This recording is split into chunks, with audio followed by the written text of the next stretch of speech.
What's up, guys? Welcome back to the Shit Podcast. Today we have a very special guest. He is a skateboarding legend. His name is Treece, and he has been skating for more than 40 years. So let's meet him at the Shit Podcast. I hope that you enjoy.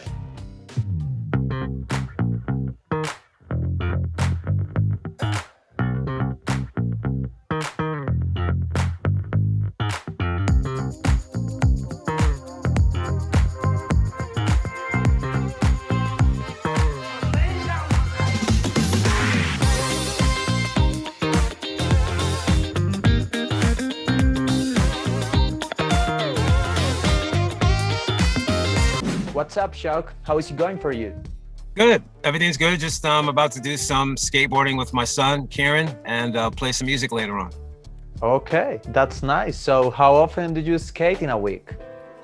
We probably skate about 5 days out of the week right now, sometimes 6 or 7. We have a lot of local skate parks in our area that just happened. So we get a chance to do a lot of different things. Okay, and you say you are talking about your son? Yeah, myself and my son, Kieran. Yeah. Because he's just turned 19 and we've been skating together since he's been like age 2, you know what I mean? Wow. So. Oh my God. So you are like the coach of your son, yeah? Yeah, I help him get to the skate park and, you know what I mean, give him as much confidence as he needs. That's nice. That's really nice. That support is very important in the life of a skateboarder. Yes, it is. So did you have that same support back in the days? What do you think? Yeah, from my father, I'm a musician. My younger son, Kieran's a musician. And my older son, Isaac, his name is DJ Swisher, excuse me. He's a musician. And then my father, who I learned from, was a musician. He was in the sports. Originally was in the baseball. I turned baseball into skateboarding because for some reason after say age 12 or 11, I was thinking more independent. And as soon as I stepped on a skateboard, it just kind of took me away from all of like the group sports. And it's nothing against group sports. It's just once I realized I could step on my skateboard and scrape my knee and get back up and try it again, it was like I became my own coach because I had to heal my knee. It was the first time I had a real, other than playing baseball, because you get racked up playing baseball, you expect it. Skating's new because you're learning it and you don't know, well, if you're skating on a rough surface and you hit something and you go and your skin hits the rough surface, it's gonna go bang. So that's a rude awakening. It was good. Definitely. Okay, I understand. That's nice. And when did you start to skate? How many years ago? So started my first time stepping on a skateboard was age 11, and I'm going to be turning 57 so soon at May 30th. So it's 40 something, years. It's been a long time. That's really nice. It's been a long time. And you have never quit skateboarding in this time, No, because it was always a part of me, because you don't know, like you can also be an athlete through skating, you know what I mean? Like, a Nigel Houston or, Christian Asoy or Tony Hawk. Those guys are see guys surfing out of 60, 70, 80. If they still love the water, they're going to get out there. So I would go to the beach and watch surfers and then just kind of put that lifestyle into skateboarding. So that's what I feel that, you know what I mean? I'm happy that I could just stay on my board through the lifestyle of skateboarding versus me being an athlete through skateboarding, because your body changes, you know what I mean? You get older and you can't take as much pain. Yeah, for sure. I can understand that, but it's really nice to take skateboarding as a lifestyle more than being an athlete, maybe because we have more fun with it. Yeah. Yeah, sure. the athlete part is also nice for the people who want to do it. And it's also my exercise. It's my gym. My skateboard is my gym. It's my yoga.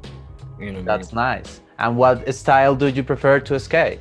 Maybe I like skating, street, but not like, I'm not like a flip trick guy, but I can skate street obstacles when needed. But I'm a park skater, you know what I mean? And it went from skating parks to skating backyard ramps to skating backyard pools. So now all the new skate parks are kind of combinations of everything that we've skated, when I was younger, you know what I mean? The kids today, they get everything. So it's like, do you want a smooth park or do you want a sketchy park? I mean, and both work, you know what I mean? You should skate everything. Yeah, for sure. Okay, so maybe you like transitions more than the other obstacles, maybe? Yes, yes. Transition skater, yes. I'm mainly that, yes.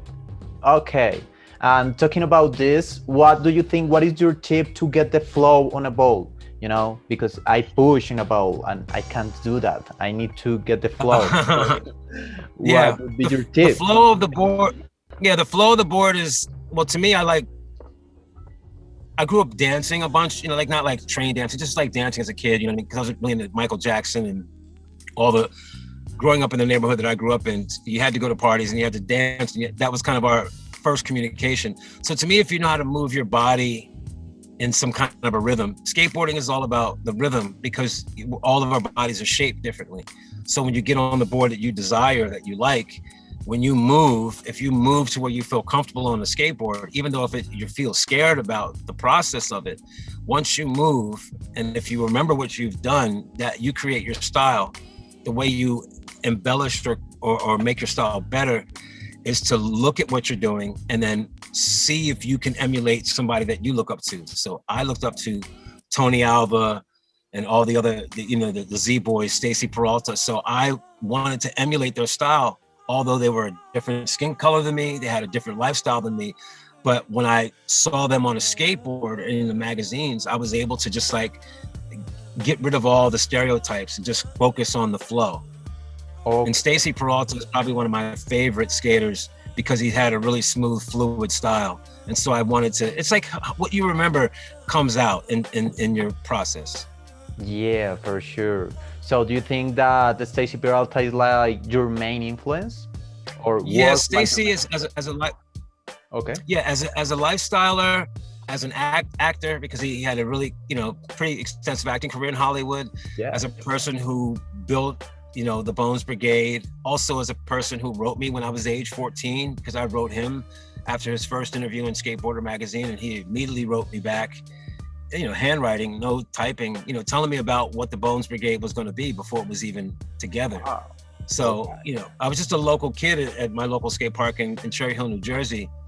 And he was able to say, well, hey, I'm going to build this new team, but it's not going to be a team. It's more like a lifestyle. And the Bones Brigade is a lifestyle because they've switched from Animal Chin to public domain to ban this to propaganda to, what it is. I mean, Stacy was the first sign of what the internet would be with skateboarding. He was the internet.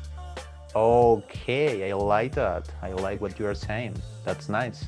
Talking about this and talking about maybe the 70s or the 80s, is there something that you miss from skateboarding in that time? The only thing I miss from it is how fresh it was to me back then, but I don't know if it would still mean the same. The only way it reminds me of, back in the day is if there's a young kid that we skate with, my son and I, Kieran, his name is Benny. And Benny, for some reason, he's an 11-year-old transition skater, but he wears the old school helmet, knee pads, elbow pads, and he rides really wide boards. And he's a little kid, but he rips. And I told his father that he should learn how to figure out why his son is kind of embracing this old school style of skating, because I think that's going to come back. To me, if an 11-year-old kid is looking like how we used to look at 15 and 16, then what to me is going to happen is that younger person is going to develop that old school style into a newer style versus him being just a street skater or just someone who's just trying to do things that are current on the internet. This kid is completely different. So I miss me being young with skateboarding, but when I'm able to see a younger kid in 2021, act like he's in the 70s or the 80s, it blows my mind because it means that skateboarding will apply itself and be kind to everybody who thinks about it the way they want to. Yes, for sure. Yeah. And talking about the progress and all the support that is coming for skateboarding nowadays, what do you think about the Olympics and about the idea of having skateboarding in the Olympics? I think the Olympics are a good sign of skateboarding. I don't know if people are going to get the same stoke out of it like you would if you went to a contest and you're there at a jam session or you're there looking at practice sessions. I mean the Olympics are for the people who want to be a part of the business aspect of growing skateboarding beyond where it's ever been. And some of us are like, well, maybe skateboarding doesn't need to be beyond where it is, because skateboarding, you can't really put a finger on it. So if you try to push it so far, you know what I mean? It could scare people. Like, not every kid wants to be an Olympic, you know, skater, and not every kid can go to the Olympics. So you have to watch it on TV. I don't want people to be that detached from skateboarding. Okay. Because if I were a kid coming up going like, wow, for me to be important, I have to be a skater on the Olympics, it would ruin my whole process of how I created my lifestyle. Versus like, it would be great for me to be a skater, but maybe go to the Olympics and play music, or maybe go to be a team coach, or maybe go to just vibe out and have a good time. But again, skateboarding, anyone can go into a store and buy a skateboard and go out and skate. Not everybody can go to every contest. Not everybody can go to the Olympics. Not everybody can be a part of this bigger regime of why people can exist, you know, being a professional skater. And I don't hate on that. I want everyone to make their living in their process. But skateboarding started from the essence of surfing. You know what I mean? And that's, we can never forget that. That's where skateboarding is for me. Where it is now is completely on a whole nother situation. Surfing is still involved, but for me, surfing, I mean, skateboarding is there, but surfing to me is the essence of skateboarding. Yeah, completely. It's the essence for sure. And that lifestyle and that essence can't be lost. Yeah. So yeah. And just to clarify, I'm not trying to hate on the Olympics. I'm just trying to figure out, like, if I was a little kid right now, like, you would have to start training now to be in the Olympics 5 years, you know what I mean? And you'd have to be on some regimen of like no partying, you know, seriously about your body. And that point, you have to decide whether you're an athlete or you're a trainer, you know what I mean? And to me, I personally would probably rather train someone that was looking for the insight of saying, well, regardless of the tricks, what do I have to do mentally to stay on my course to get to the Olympics? Which is like, you have to take your body serious. You have to, like, you know, how people are working out and lifting weights and on a diet and protein powder and, you know, knowing what your ligaments are doing and knowing your anatomy. That's an Olympian. You know, to get to that level, you need to know your entire anatomy from the brain to the toe. For sure. And do you think that in that time, in the 70s, in the 80s, maybe in the 90s, the people had that approach? Like, okay, this is a sport. I need to take care of my body. I need to eat well. I don't need to drink beer. You know what I mean? Yeah, it's like the drinking and the partying is a part of life. And if you're eating right, you can drink and party.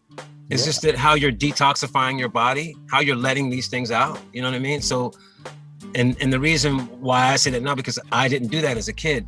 But when I would travel to, like, say, Mexico City or Brazil, I found out about acai. I found out about different peppers. You know, I found out that, like, a lot of these different cultures are walking more than most Americans do. So there's so much to learn about how to stay vibrant. So I think that our travels back in the day helped us find out the remedies of what's going on with skateboarding right now.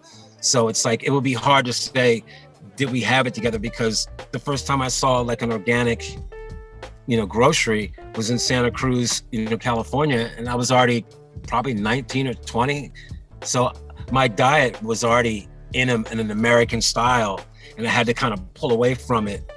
You know, like, you know, take wheat out of my diet, take dairy out of my diet, take corn out of my diet, because I had allergies to these things, which were hindering my health, you know, with the skateboarding. So it depends on what you're doing. But I think because of the pressure and the amount of tricks you need to learn, this has to work. And for your mind to work, your body's got to work. You know what I mean? Definitely. And the patient needs to be alive in every moment. Yeah. If not, we are not going to do anything. Yes. I agree with you. Okay, I'm talking about passion. You also mentioned that you love music. So how is that? Do you work in music or? I've been a self-employed musician since probably age 14. I started playing in my father's band when I was age 8. I played drums for him, you know, a couple times live, just a couple songs here and there. And he gave me the kind of, like, energy to want to do this professionally.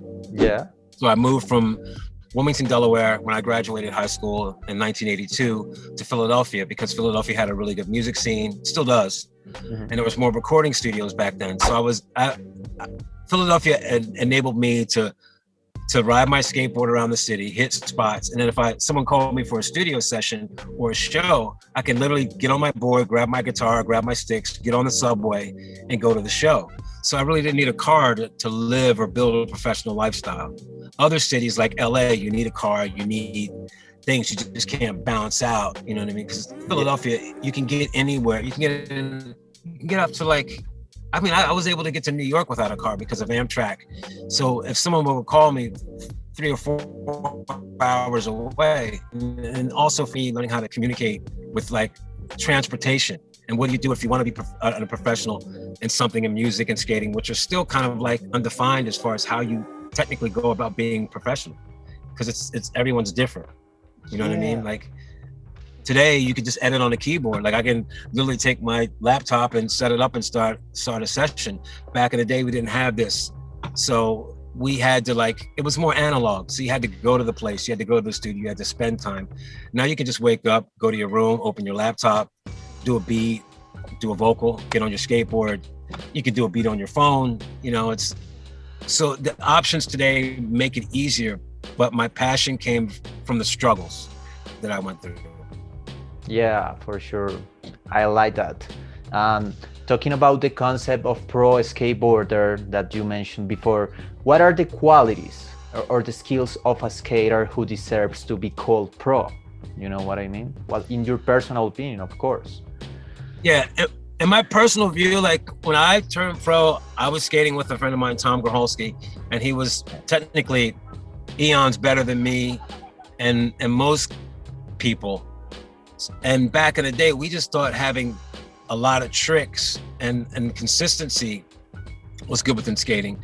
But then when you would get to the contest, you would have to learn how to pace yourself because of your energy, because if you show all of your tricks in practice, if you show all your runs in practice, when it comes to your big contest run, if you don't do anything else, then everyone knows what you're about to do.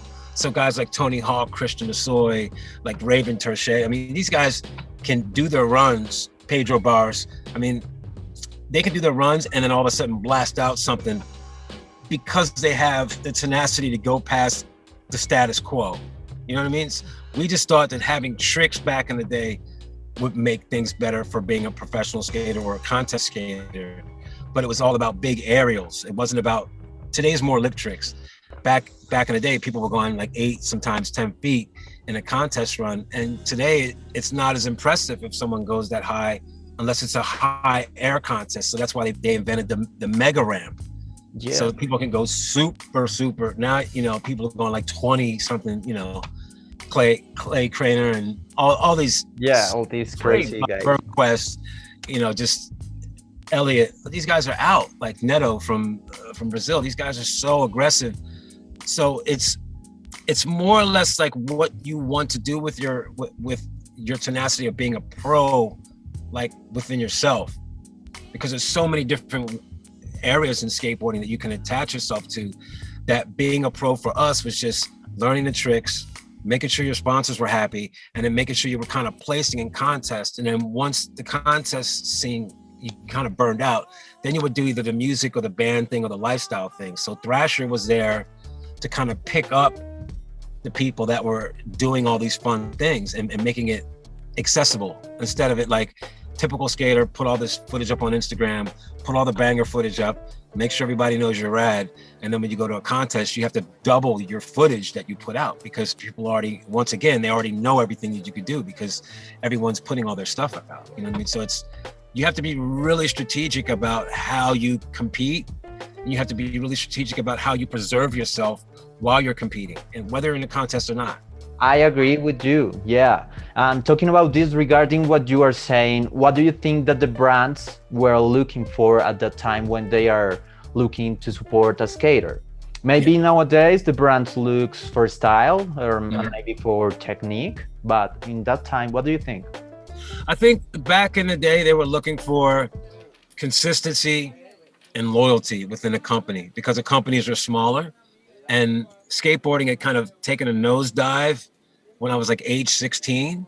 And then when Thrasher came back, we're around like 17, 18. It was so underground that we had to kind of honor all of our small companies, because all the big companies, like Vans was the only big company that really stayed through the whole entire, kind of road trek of skateboarding. So that was one of my first sponsors. But most of the other than I think Vans and Santa Cruz were like the original dogs of what skateboarding was. And so because you had other riders on them that were really impressive, they were able to like create a pecking order of what you needed to be. So say if I was on a team and I liked this guy named Keith Meek, who was on Santa Cruz. Keith had a great style, had a ton of tricks, but his style was able to influence me. So I wanted to go to the Bay Area and check those guys out. And then when I did, then everything kind of turned around, because I realized those guys always skated backyard pools and they were connected to their heritage, which why they created Thrasher. Thrasher is just an extension of, the original guys from the 70s on into the 80s. And then they just kind of branched. Thrasher broke ground with all of that. So it's hard to say that the skateboard companies were looking for something, because they were always looking to the magazines to place their skaters. So when the magazines would change the dynamic, like when it was real big vert, then it went from vert to street. It was in Gator's documentary where he was having trouble getting to the street style stuff because he wasn't skating it enough, but he was amazing at vert. So all the street thing, it blew people out. So I think companies are just looking for consistency of change and consistency of personality, because when the environment changes in skateboarding, if you don't change with it, you kind of get left in a certain era. You know what I mean? Yeah. Regardless of your tricks, because there's people that influence skateboarding that are of all ages. You know what I mean? Yeah, I know what you mean. And did you experience that same transition? Maybe when the skateboarding was transforming from vert to street skating? Go ahead. Well, what I did was when I moved to Philly in '82, we had one park in Reading, Pennsylvania, and then Philadelphia was just one of those architectural style built cities. So they had a bunch of raw skate spots, you know what I mean? And we would just skate around the city because we had no parks and we had no free parks.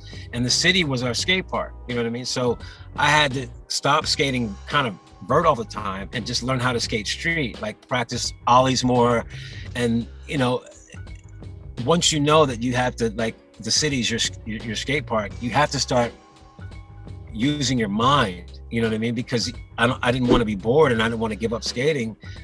And I figured, well, if I'm out here, I might as well make myself useful. I mean, there's certain things that I didn't go for, like doing rail slides down 12 steps and things that I knew that it was out of my power to take that amount of body pain for the sake of skateboarding.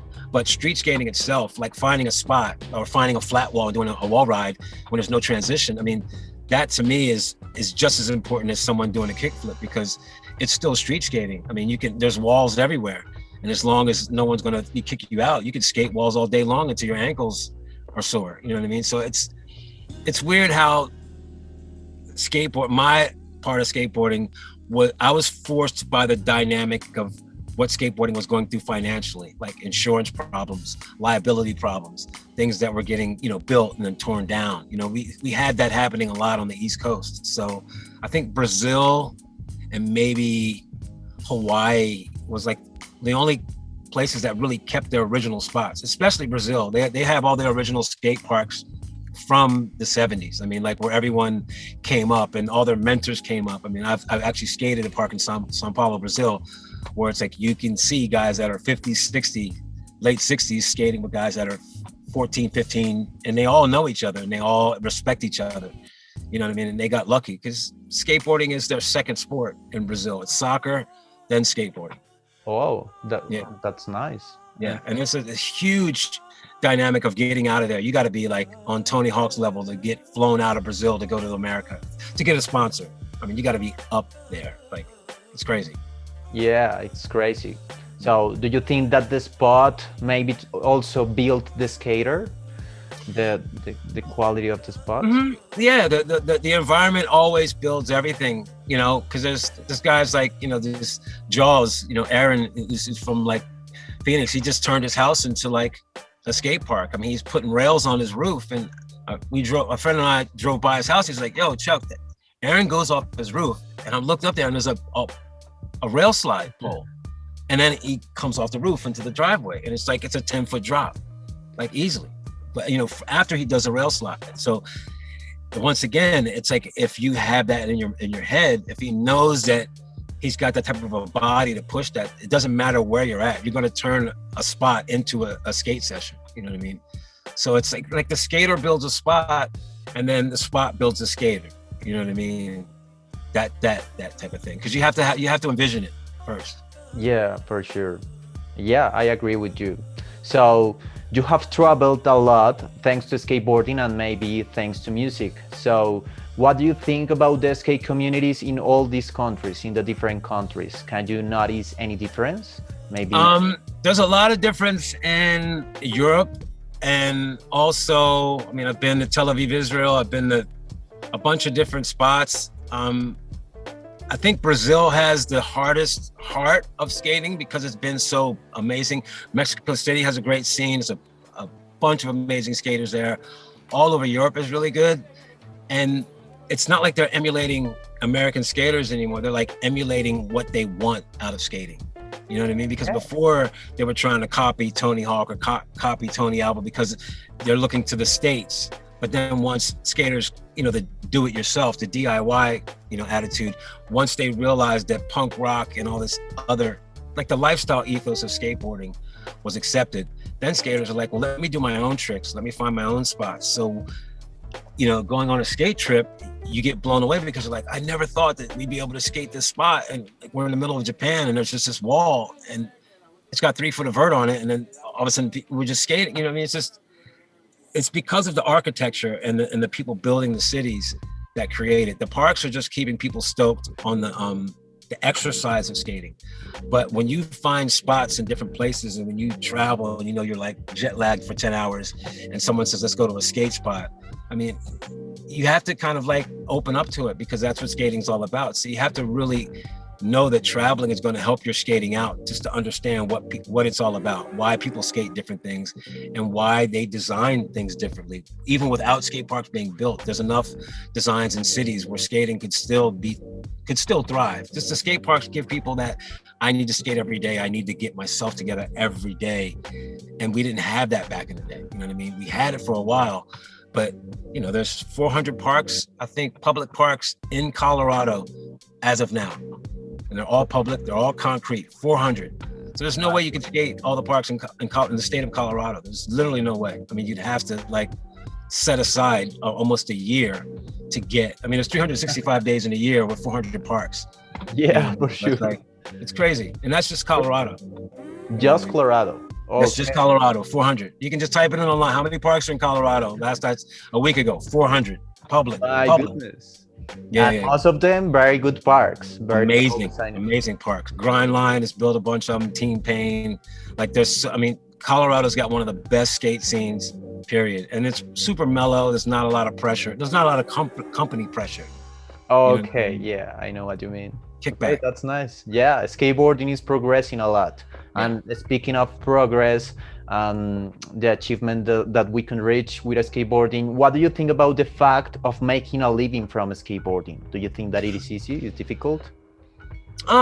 Making a living from skating would be more about sorry, I'm scrunching my face and trying to think of the right thing. I think that I think after like probably when you would get into 8th grade, if people could start teaching you about branding. Yeah. So you brand yourself when you go to school, or you brand yourself when you go out with your friends because of what you wear and how you act and the people that you associate yourself with. And so skating is one thing because we think that we can brand ourselves by buying things from other companies. And that's a great thing to support other skate companies. But there's also this other thing where like, I've had a bunch of friends that were always amazing artists or graffiti artists.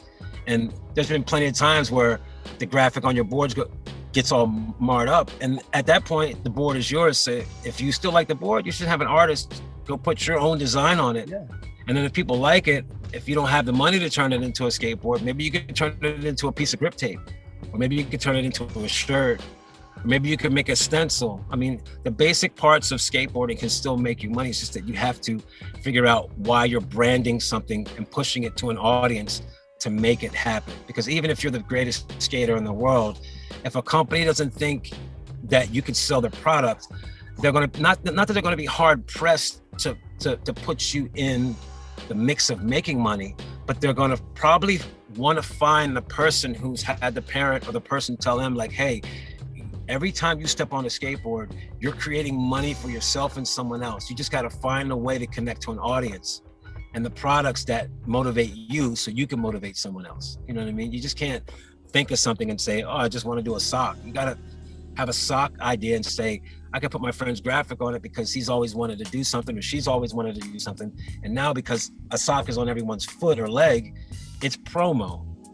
But you have to put the right intention into it. It just can't be like, how can I make money out of skating? It's got to be like, where does your intention with yourself fit within being creative and then being your own business person and having no fear? You know what I mean? That's basically what it is. And not that I'm saying you shouldn't have fear of like not having emotions. Your emotions are valuable, but the no fear means like, if I think of something and I fail, let me think of something again. Let me continuously brand myself into something. You know what I mean? That people can connect to. And then once that audience changes, you have to rebrand it again. You know what I mean? For sure. How inspiring words. Was very nice. I agree with you. So funny. That's nice. It's like this pine, it's like the pine cone. I love it, man. All right, Shaq, the conversation is about to end. It has been very interesting. Okay. Thank you for your words and your vibes and everything. So one last question and that's it. It's kind of similar to the previous question. So what would be your advice or your tip to making it happen in life, to go for the dreams, to go for the goals, to really making it happen? You know what I mean? Yeah, to make things happen for yourself. When I was doing a record for Caroline Records back in the day, it was like 1988. And I moved out to LA. I got a record deal in New York and had enough money to just kind of move myself out. And I remember when I was having my money administered to me, I had Michael Jackson's business manager, and she was telling me, she's like, watch your ass out here in LA, like people know when you have money and people know what you're doing. So just take your time learning about the city. And what I wanted to do is once I got my record deal, this is my own personal thing outside of skateboarding because I was still skating, but I wanted to learn the lifestyle of LA and having money on me. And then what I realized was I was starting to buy attachments versus buy things that I needed to survive once my money was once my record budget was dwindling. I just thought you keep going, the record label's gonna pick everything up and everything's gonna be great and you're gonna go on tour. Versus what you should do is find a way to keep your budgets good, whatever you do. Like keep your budget, keep your overhead low. You know what I mean? Right. As far as the money that's going out. And then whatever money you have coming back into you, and this is regardless of what you're doing, if you can start to figure out where that money's gonna make the most sense, then you can start to figure out, okay, I like this type of business or I like this type of person, because you can have all the goals in the world, but if your team is not in line with your goals, you know what I mean?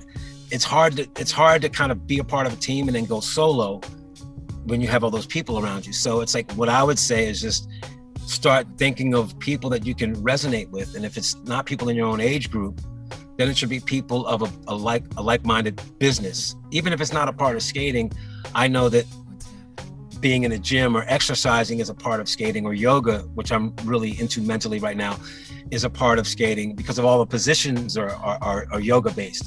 Yeah. And if I could have had a kind of diary of what my body felt like from age 11 to age 57, you know what I mean? I mean, I can say that now, but it would have been, I could have written my own book on my own therapy of healing and doing this thing in skating, which could have put me in a place of like helping people learn how to skate or help people learn how to heal, because my body takes things different and I think of things in memory versus thinking of things being brand new. So when life is brand new to you, you should learn how to document that. So when you look back on it, You're able to kind of like make a bio out of what you've done out of your history of thinking or being creative. You're able to basically tell your story to someone else and be clear about it. If you're going to apply for a grant, which I've won, you know, all of my stuff, all of what I've won grant wise has been about music and skating.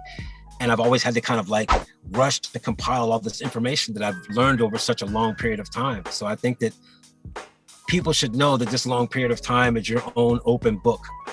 And however you're going to tabulate your future or tabulate your history is going to be so important. So you don't have to really crunch it in and kind of formulate a fake person. You should know every step of the way. So if you get lost in your way of finding money or finding fame or finding love or whatever you want, you can have a good time going back to the basics, the foundation of where you started. That's one way, yeah. Thank you for that. I really love what you're saying.